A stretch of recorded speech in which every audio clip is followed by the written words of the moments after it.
then we would be called to be reprimanded or even killed.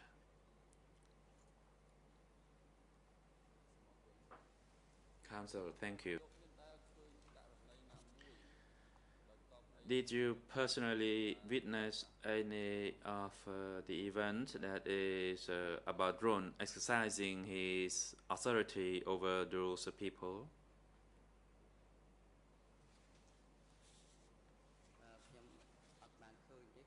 Answer, no, except the arrest of the Cham people. Ron reigned terror over the entire commune, and I myself was stationed with the plowing group, so I could not say about his activities elsewhere. And of course, they would not tell us about the arrests that were made in the commune.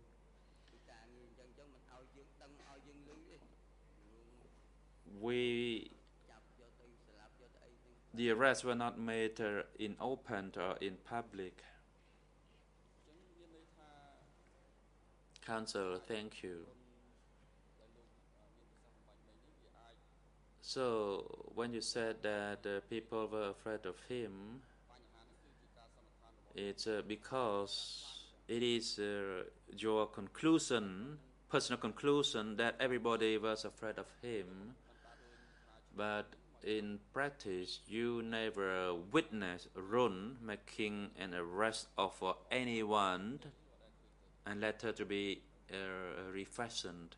Is my summary correct? President, witness, please hold on, and the Deputy Co-Prosecutor, you have the floor. Thank you, Mr. President. I think for the clarity of the record, counsel should not ask compound questions. It's clear that the witness has stated that he did see Run effecting arrests. Now, in regards to what happened after those arrests, counsel can ask questions about that. But at least in the interpretation I heard, counsel's summary was asking him to confirm that he never saw Run affecting any arrests, and that is clearly incorrect on the testimony of this witness.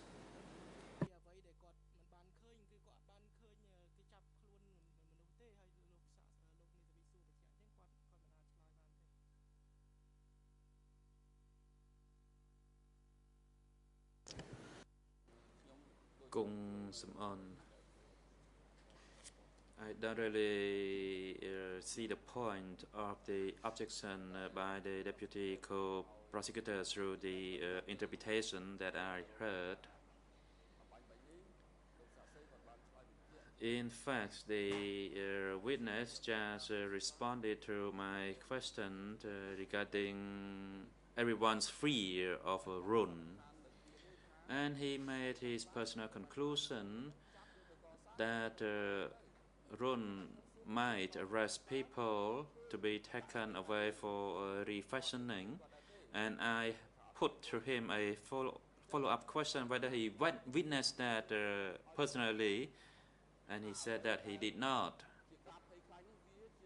And I also have a second follow-up question whether the fear that he referred to was merely his personal conclusion and not from the actual scene of the arrest that he made, that he saw. President interrupt. Mr. Witness, you do not need to respond to the last question, as you already made your response known to the chamber.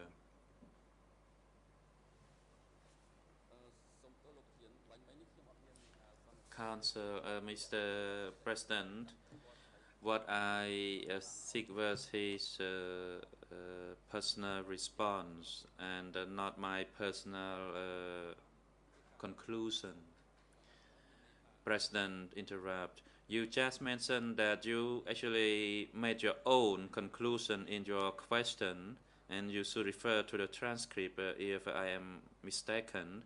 And for that reason, the witness is not in a position to give an evaluation to your personal conclusion. Counsel, maybe I I mistakenly said it. I refer to my personal question to this witness. President, how long do you need to conclude your question? Counsel, it would not be long, Mr. President. President, if it is only a few minutes, you can proceed. Otherwise, we need to adjourn for a short break.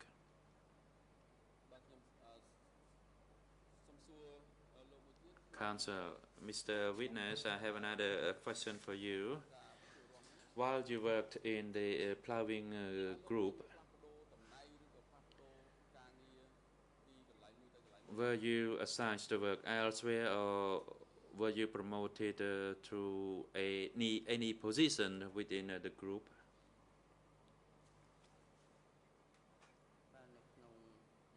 Answer. Under the DK regime, my sole task was plowing, and I was not assigned to do any other task or to engage in any other role.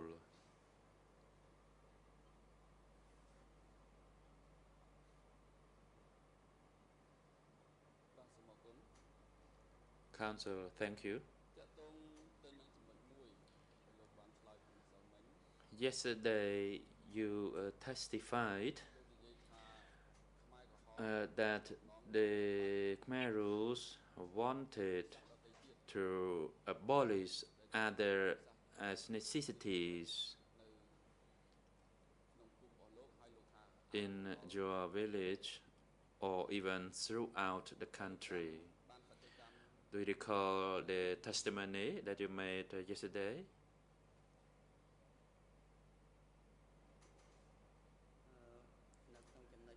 Answer.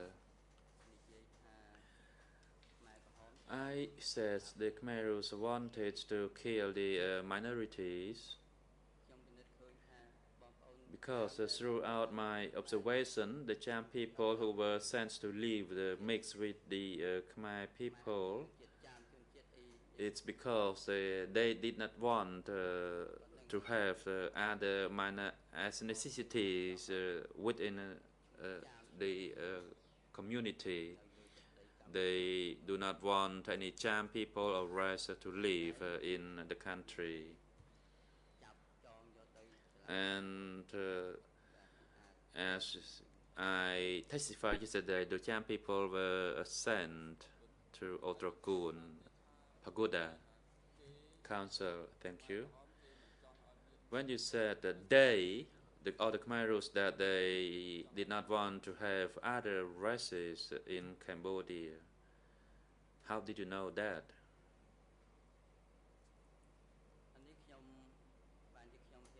Answer.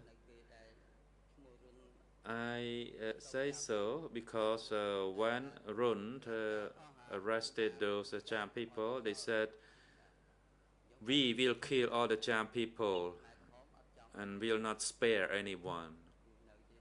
That's why I made my conclusion that they did not want any other races to live in Cambodia. Counsel, thank you. Did you hear Run say something to that effect that you just mentioned? And did you hear it personally, that all Cham people had to be killed? Answer, yes, I heard it personally when the arrest was being made at the time. Counsel, thank you. You also told the court about the position Run held in your area.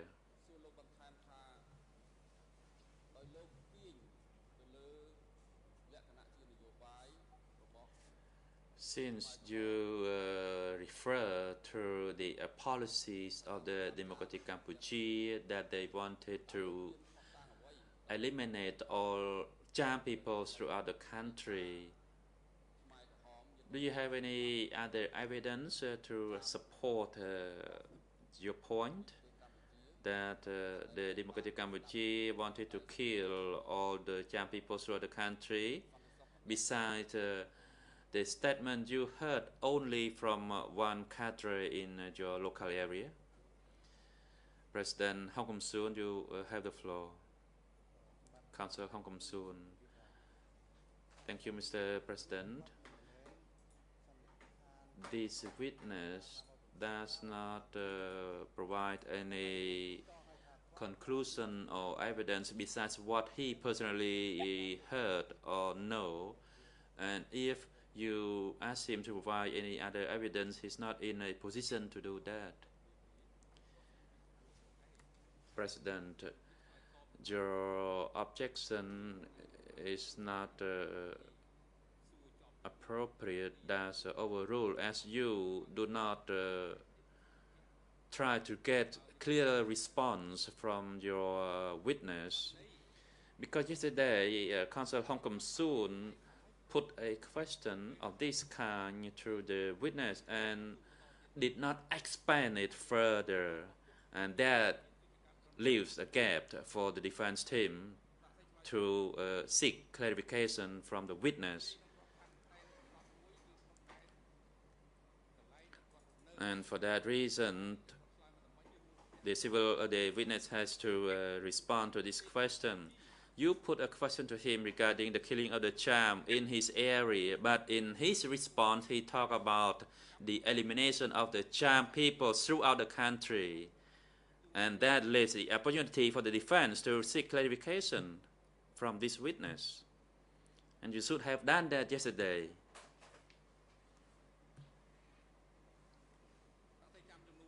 President, Mr. Witness, do you recall the last question put to you? If not, Councillor Kong Som On, please repeat your last question to the witness.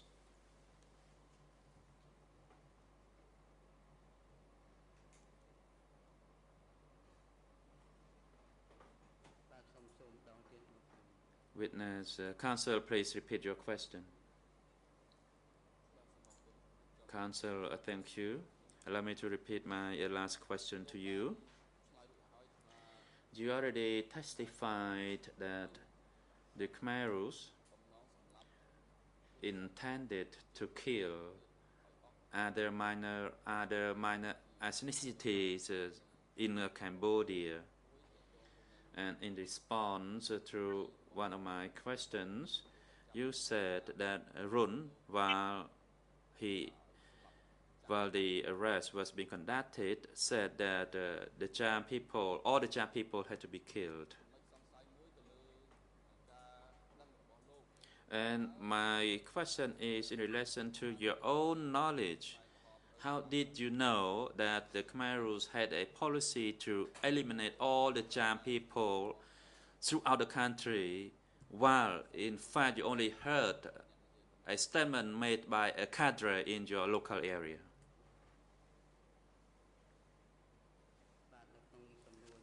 Answer. I said the Khmerus wanted to eliminate the minor ethnicities, namely the Cham people and the Cham race, because it is my observation that there were Cham living in 2 villages in Angkor Ban commune. And under the Khmerus regime, I did not know what the Khmerus did to those Cham people. They were no longer living in the villages, and they were sent elsewhere or they were taken away elsewhere and killed. And under the Khmerus regime between 75 to 79, no more Cham were living in Angkor Ban commune. And that led me to a personal conclusion that a plan was put in place for the elimination of the Cham people. President, Mr. Witness, as a witness, you should not provide a response which is a speculation.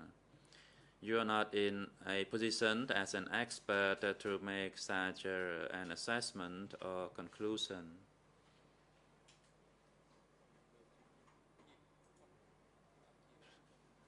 Please refrain yourself from providing any speculation, and you should only provide a response to the limit of your knowledge, as we informed you of your obligation at the beginning of the testimony.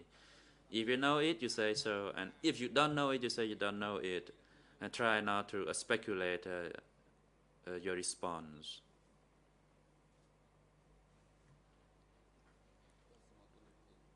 Counsel, thank you, Mr. President. I have another question to put to the witness. Mr. Witness, you said that you became a commune chief in 1997, and you attended the meeting held at the pagoda in 1981 or 82. That is the Otrakoon pagoda.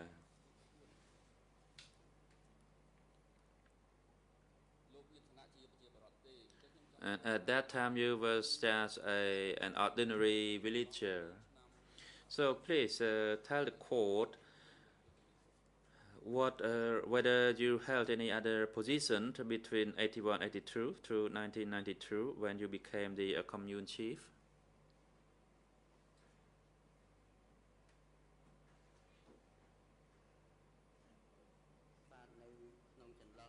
Answer.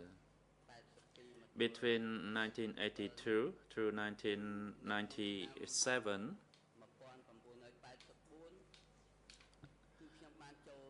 I would like to provide you the following. In 1984, I worked in the Onkoban commune as a member of the committee at the time, and I was in that position until 1997.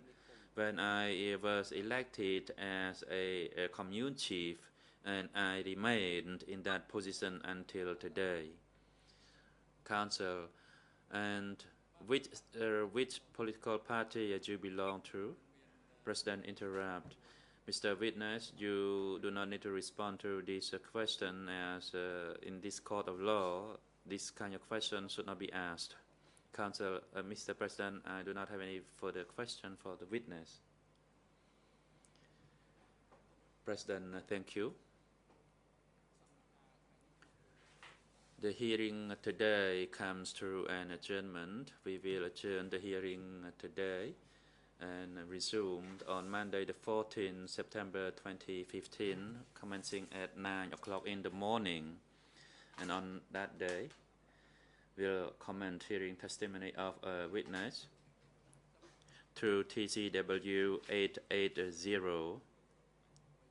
And we also have a reserve witness on that day, that is through TCW 883. The hearing of the testimony of Mr. Seng Hui now concludes, and Mr. Seng Hui, the chamber is grateful of your time and testimony for the last 2 days. Your testimony may contribute to ascertaining the truth in this case. Your presence is no longer required, and you are excused, and you can return to wherever you wish to go to.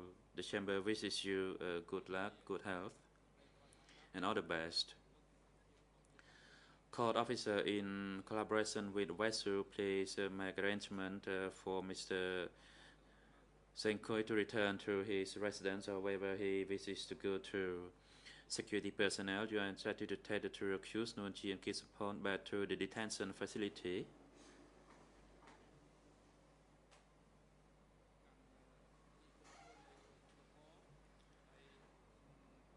and have them return to attend the proceedings on Monday 14 September 2015 before 9 o'clock in the morning. The court is now adjourned.